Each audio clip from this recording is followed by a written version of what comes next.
You are now tuned in to 710 Radio. We are the newest and hottest independent radio station in Colorado and on the internet. The fans named the station. With over 1 million visitors and over 10 million hits. Oh yeah, our website is going bananas. We are the newest and the hottest. This is 710 Radio. 24/7 radio. Stay tuned and tell a friend. The Dabber's Choice. With hot shows 7 days a week. Started from the bottom, now we're here. Started from the bottom, now my whole team fucking here. Started from the bottom, now we're here. Started from the bottom, now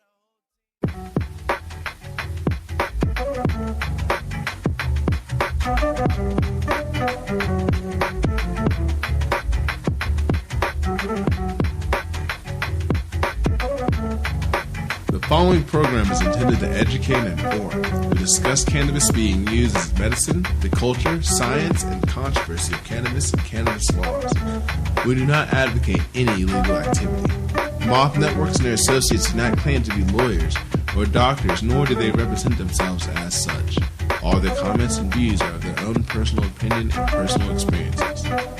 Opinions and claims made by the guests and advertisers on Moth Networks are their own, and all parties agree to the Moth Network use and policy agreement. Moth Network and Moth Network associates cannot be held legally responsible for the statements of the host or of their guests. We encourage all listeners to learn their constitution, to assert their rights, acknowledge their duties, and know their individual state laws.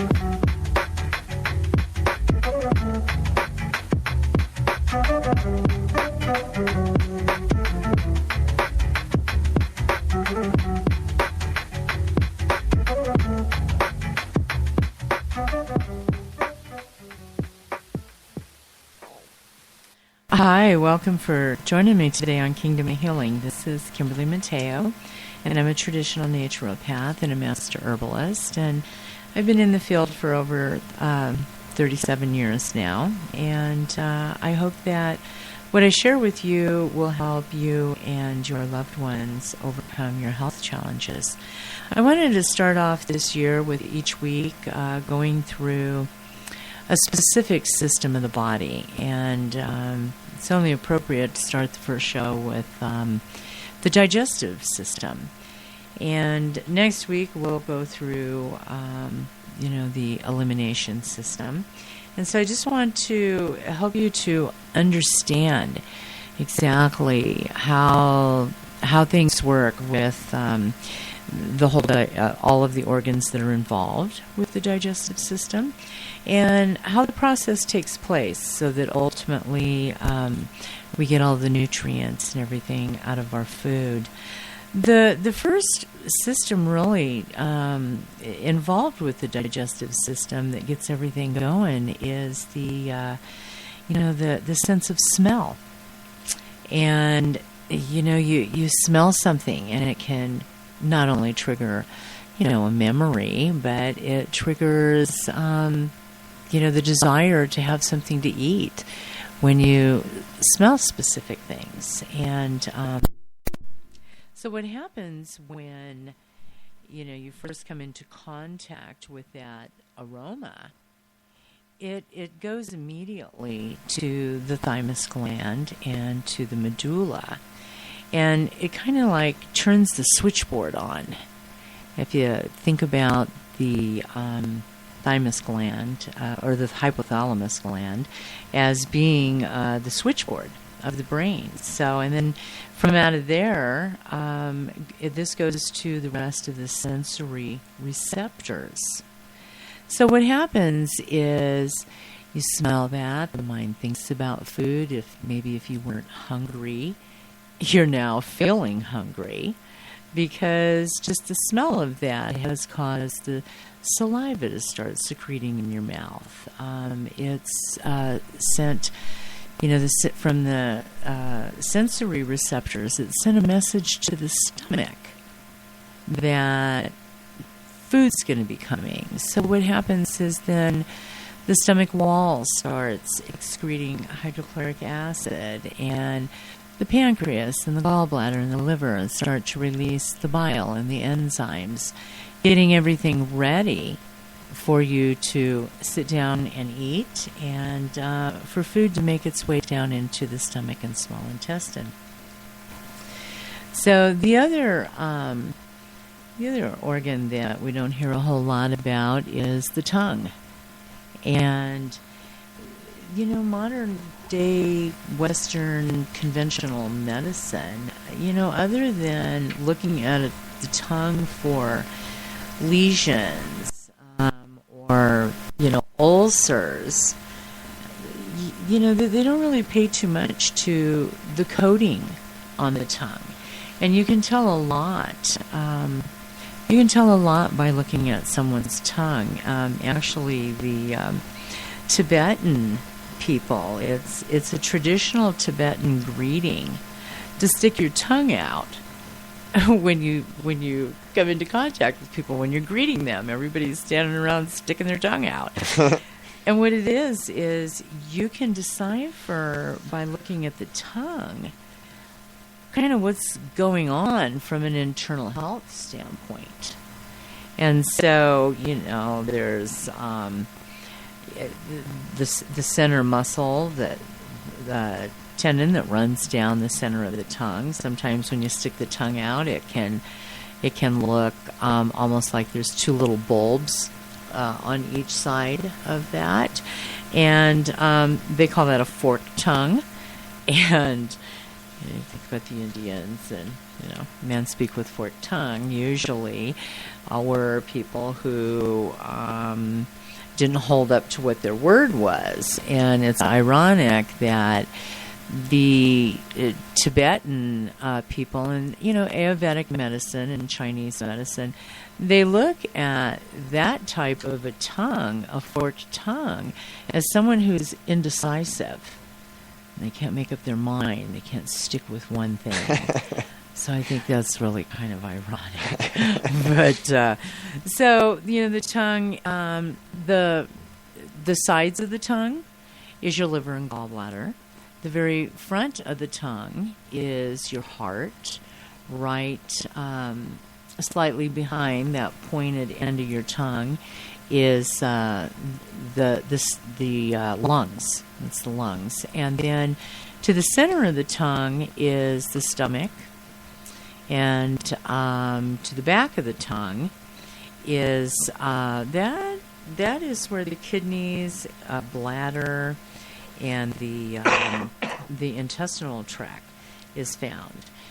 You can also, tell if someone's dehydrated if they stick their tongue out, and you can see along the edges, the outer edges of the tongue, that it seems to be kind of scalloped, like the teeth imprints are in it. That's a sign of dehydration. If the stomach is bright red, it means something. It can be too hot of a condition in the body where maybe there's fever. The tongue can be too thin, it can be too thick, it can be rounded on the end. It's just there's a lot of ways to diagnose one's health by looking at their tongue. And if you want to go to sacredlotus.com, they have some really good information there to make you aware of what the condition of your tongue is. So when you're brushing your teeth, pick up one of those brushes that you don't want to brush your tongue with a regular toothbrush. You want to get that round, flat device that's sold, and it has very, very short bristles on it. And get as far back to the back of the throat as you can. And one good thing to do is you can just make up with cleaning your tongue a little equal half and half of like a teaspoon. Make up like a teaspoon of coconut oil and a teaspoon of baking soda. Okay. And then just put that on the tongue brush and brush your tongue with that. And just try to clear all that mucus and stuff off of there. You can tell infections and viruses and just there's a lot of different things that can be going on the tongue that other cultures of healing use those things to put together what's going on with people. And so our conventional Western medicine does not look at the tongue like that. So, the taste buds in the tongue, it's all part of digestion. We need the tongue to kind of move that food around back and forth and push it backwards to swallow it. And the tongue also has the taste buds, the taste receptor cells. And, the taste nerves, they involve several different neural pathways that are activated. They're activated from the smell of the food and then the food actually going into your mouth. So the sense of smell is the first system that activates the digestive tract.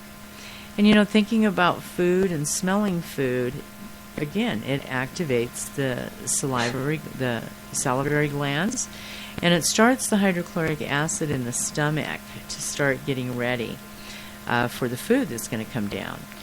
Now, one thing I want to talk about, too, is chewing gum.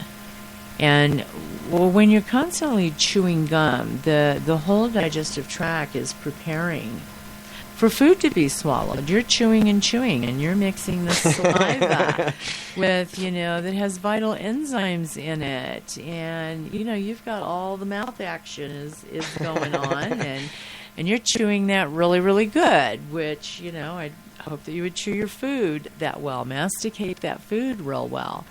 And, but what happens is when you keep chewing the gum, it's just really it's a bad habit to develop.